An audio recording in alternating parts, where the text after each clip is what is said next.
Choice brothers వివాహాలు మరియు పండుగ వేడుకలకు సరికొత్త డిజైన్స్ తో అద్భుతమైన కలెక్షన్. మీకు బాగా ఇంట్రెస్ట్ కదా బిగ్ బాస్ కి వెళ్ళాలి, ఇంట్రెస్ట్ ఫేమ్ అన్ని బాగా ఇంట్రెస్ట్. ఫేమ్ నాకు ఇప్పుడు వచ్చిన ఫేమ్ చాలు, ఫేమ్ కోసం అలా ఏం కాదు. కానీ మీరు వెళ్ళి మీరు రాజుగారితో మాట్లాడకుండా ఆయనతోని కష్టమేనా? చాలా కష్టమే. ఇది నా వీకెస్ట్ అసలు. చాలా మూమెంట్ తలుచుకుంటేనే నాకు చాలా బాధ అనిపిస్తుంది. ఎందుకంటే శ్రీనివాస్ గారిని వదిలి నేను ఇన్ని రోజులు ఒకరోజు కూడా దూరంగా లేను. బయట బాగానే స్ట్రాంగ్గా ఉన్నారు, లోపలికి వెళ్ళంగానే ఎమోషనల్గా, అది కొన్నిసార్లు సింపతి అని చెప్పి కూడా బయట పోటరీ అవుతుంటుంది. బ్యాలెన్స్ చేసుకోవాలి, ఎమోషన్ని బ్యాలెన్స్ చేసుకుంటూ గేమ్ ఆడాలి. అదే కదా మరి రియాలిటీ షో బిగ్ బాస్. ఎవరైనా మాస్క్ పెట్టుకుని ఆడుతున్నట్టు అనిపిస్తుంది, అందరూ ఆడుతున్నట్టు అనిపిస్తుంది. ఎలాంటి విషయాల్లో మీరు కోపడుతుంటారు, ఎలాంటి విషయాల్లో మీరు ఎమోషనల్గా డౌన్ అవుతుంటారు? నాకు చాలా విపరీతమైన కోపం వస్తుంది యాక్చువల్గా. అసలు ఆ కోపాన్ని ముందు ఎలాగా అంచుకోవడానికి నేను ఒక ప్లాట్ఫామ్ అనుకుంటున్నాను. వైల్డ్ కార్డ్స్ కూడా లోపలికి వెళ్ళిన వెంటనే ప్రతిసారి ఎందుకు ఎక్కువ రోజులు సస్టైన్ అవ్వలేము, లోపల ఉండలేము, ఫస్ట్ వెళ్తే బాగుంది కదా అని అనిపించలేదు? అలా ఏం లేదు, వైల్డ్గా ఉంటాను కాబట్టి వైల్డ్ కార్డ్ అనుకుంటున్నాను. నా దగ్గర కావాల్సిన డబ్బు ఉందన్నారు అంటే, మీ డబ్బు ఉన్న వాళ్ళు అక్కడ బాత్రూమ్లు కడగమంటే బాత్రూమ్లు, గిన్నెలు కడగమంటే గిన్నెలు, కింద చూడమని చూడగలరా? అదే కొంచెం కష్టం అదే. కానీ శ్రీనివాస్ గారు దాన్ని కూడా నాకు మెంటల్గా ప్రిపేర్ చేశారు. మిమ్మల్ని నామినేట్ చేస్తే చేయనియండి, నేను వెళ్ళంగానే నామినేట్ చేస్తే హౌస్లో ఉండకూడదు, మాదిరి బయటే ఉండాలి అని అనుకుంటే ఓకే, వచ్చేస్తాను 1 వీక్కి. హాయ్ హలో నమస్తే, నేను మీ anchor Shiva. Welcome to iDream media. ఈరోజు మన ముందున్న guest Bigg Boss season 9 contestant wild కార్డ్గా వెళ్ళబోతున్నారనమాట. మాధురి గారు ఈరోజు మనతో ఉన్నారు.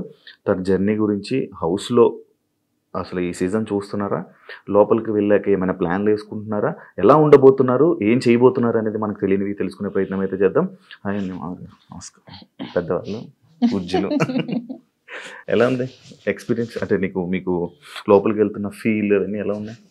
బాగుంది, ఎక్సైట్మెంట్ తో ఉన్నా నేను కూడా. మీకు బాగా ఇంట్రెస్ట్ కదా బిగ్ బాస్ కి వెళ్ళాలి, ఇంట్రెస్ట్, ఫేమ్ అన్ని బాగా ఇంట్రెస్ట్. ఫేమ్ నాకు ఇప్పుడు వచ్చిన ఫేమ్ చాలు, ఫేమ్ కోసం అలా ఏం కాదు. కానీ ఇంట్రెస్ట్ అంటే ఒక ఫోన్ లేకుండా, సరిగ్గా ఫుడ్ లేకుండా, సోషల్ మీడియాతో సంబంధం లేకుండా, రోజు డే ఏది తెలియకుండా మన పర్సన్స్ కి దూరంగా ఒక experience, different type of experience.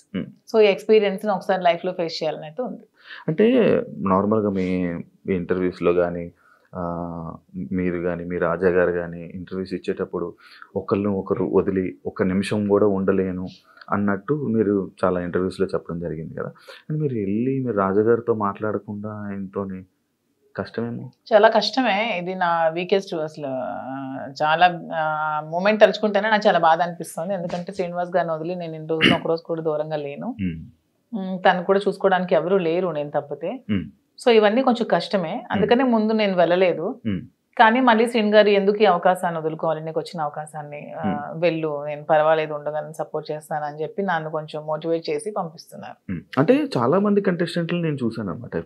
Every season లోపల అంటే బయట బాగానే స్ట్రాంగ్గా ఉన్నారు అంటారు, లోపలికి వెళ్ళంగానే ఎమోషనల్గా డౌన్ అయిపోయి అయ్యో మన రాజా గారిని మిస్ అయిపోతున్నాను అని చెప్పడం కానీ, లేకపోతే మా పేరెంట్స్ని మిస్ అయిపోతున్నాను, నాకు కావాల్సిన వాళ్ళు మిస్ అయిపోతున్నాను అని చెప్పి ఎమోషన్ అవ్వడం జరుగుతూ ఉంటుంది. అది కొన్నిసార్లు సింపతి అని చెప్పి కూడా బయట పోటరీ అవుతుంటుంది. లైక్ అలా మీరేమైనా మిస్ అయ్యి దీని గురించి ఎమోషనల్గా ఏడవడం అలాంటివి ఏమైనా జరుగుతాయా? అలా ఏం లేదు. సింపతి, ఎమోషన్ అంటే ఏదైనా ఒక మూమెంట్లో మనం గుర్తొస్తే బాధపడవచ్చు, కానీ ఆ మూమెంట్ వల్ల గేమ్ డిస్టర్బ్ చేసుకొని ఆ మూమెంట్ వల్ల మనం వెళ్ళిన మోటివ్ మర్చిపోతే వెళ్ళడం కూడా వేస్ట్. బ్యాలెన్స్ చేసుకోవాలి, ఎమోషన్ని బ్యాలెన్స్ చేసుకుంటూ గేమ్ ఆడాలి. అదే కదా మరి రియాలిటీ షో బిగ్ బాస్. ఇక్కడ మీతో మాట్లాడుతుంది చాలా స్ట్రాంగ్గా, వెల్ ప్రిపేర్డ్గా, లైక్ ఇలా ఉండాలి అన్నట్టు ఉన్నది. మీతో ఏమి ప్లాన్ చేసుకున్నారా? అది ఏం ప్లాన్ చేసుకోవాలి? పోనీ మీరు చెప్పండి, మీరు ఒక బిగ్ బాస్ కంటెస్టెంట్ కదా, ఏం ప్లాన్ చేయాలి? మీకు బేసిక్ గా ఆ ప్లానింగ్స్ ఏముంటాయి నాకు తెలియదు. అంటే రియాలిటీ షోలో రియలిస్టిక్ గా ఉండాలని నేను అనుకుంటున్నాను. ప్లానింగ్స్ ఏమైనా ఉంటే టిప్స్ చెప్పండి. టిప్స్ చెప్పడం కదా, అంటే స్టార్టింగ్ వెళ్ళే కంటెస్టెంట్లకి వాళ్ళకి ఏం తెలియదు, ఎవరు వస్తున్నారు ఏంటి, వాళ్ళ క్యారెక్టర్ ఏంటి, వాళ్ళు ఎలా బిహేవ్ చేయబోతున్నారు ఏంటి అనేది మనకు ఒక ఐడియా ఉండదు. కాకపోతే వైల్డ్ కార్డ్ వాళ్ళకి ఒక ప్లస్ పాయింట్ ఉన్నది. అంటే ఏ కంటెస్టెంట్ ఎలా ఆడబోతున్నాడు, ఏ కంటెస్టెంట్ ఎలా ఆలోచించబోతున్నాడు, వాడు ఏం చేయబోతున్నాడు, వాడి స్టెప్స్ ఏంటనేది మనకు ముందే ఒక ఐడియా ఉంటుంది. అంటే మీరు మొత్తం చూసారా ఈ 4 వీక్స్? నేను మొత్తం చూడలేదు, అప్పుడప్పుడు చూస్తున్నాను. వాళ్ళకి ఎలా తెలియదో మాకు కూడా వాళ్ళు ఎలాగో తెలియదు. నాకు వాళ్ళ పేర్లు ఇప్పుడు తెలుసు అంతే, అంతకుమించి నాకు తెలియదు. అందులో మాస్కులతో ఆడినప్పుడు వాళ్ళు ఎప్పుడు ఎలా మారుతారో కూడా ఎవరికీ తెలియదు.